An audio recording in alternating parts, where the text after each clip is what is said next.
એક દીકરી 21-22 વર્ષ ફિઝિયોથેરાપી નું કહ્યા, ઇલાંટી તમારે પેલા હાથ દુખતો હતો ને? મેં તો બેટા સારું છે, કારણ કે મારે બહુ લૌકિક નહોતું કરવું, મારે જાણવું છું. એનો ભાવ કેવો કુંવારો હતો. પુષ્ટિ માર્ગને એને પચાવ્યો હતો, પુષ્ટિ માર્ગને એને પ્રેમ કર્યો હતો. અમારે એક વાડી જેવું છે, ત્યાં જોયું. મને કે આ તો વૃંદાવનમાં આવી ગયા ને. મને આમ થયું, બેટા આપણે ક્યાં ચાલીએ તને ખબર છે?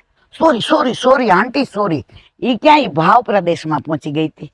આંટી સત્સંગ સાંભળો ને તમારો રાત્રે, પછી હું વલ્લભને એ જ કહું કે વ્રજમાં હું ક્યારે જઈશ મને નથી ખબર. વ્રજના દર્શન મેં નથી કર્યા, મેં યમુના પાન નથી કર્યું, મેં ગિરિરાજજીની પરિક્રમા નથી, મેં વલ્લભના ઝારીજી નથી ભર્યા, પણ મારા ઈલાંટીએ મને આખું વ્રજ બતાવી દીધું છે.